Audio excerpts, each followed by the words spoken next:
Okay, fire away. Austin's prehistoric discovery, the complete episode.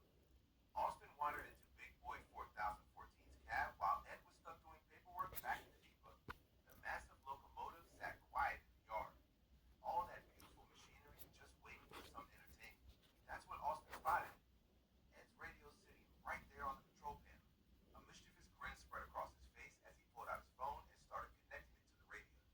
It's time for some prehistoric fun. Austin announced to the empty cab while tuning up the Dinosaur Train theme song on his phone, getting ready to blast it through Ed's radio system. Dinosaur Train, Dinosaur Train. We're gonna ride the Dinosaur Train.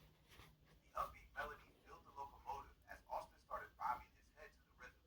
Before long, he was doing full dinosaur moves, stomping around like a T-Rex, flapping his arms like a pterodactyl, completely lost in his prehistoric performance. Once upon a time, there was a mom. Her name was Mrs. Pteranodon.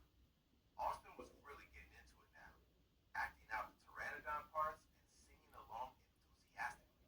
He had no idea that Ed had just finished his paperwork and was heading back from the depot to check on his beloved big boy. Heavy footsteps clanged on the metal stairs leading up to the cabin. Austin froze mid-dance as Ed Dickens appeared in the doorway, his face already turning red at the sight of Austin's dinosaur performance. Parker, Ed's voice boomed through the entire locomotive cab and echoed throughout the whole Cheyenne shop. Uh, hey Ed, Austin said sheepishly, still holding his phone connected to the radio as the cheerful song continued playing. What are you doing to my radio? Ed demanded. Well, it's educational, Austin said quickly, and it's about trains. Listen, we're gonna ride the dinosaur train. See? Trains. Plus, it's got dinosaurs. Ed's face turned even redder as he reached for his wrench.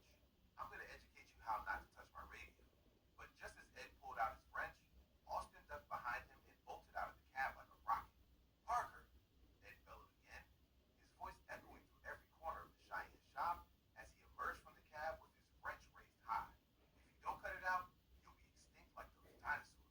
Austin dove behind the freight car right next to the locomotive just as Ed came storming out. All the other Union Pacific employees stopped their work to watch the chase unfold, some trying to hide their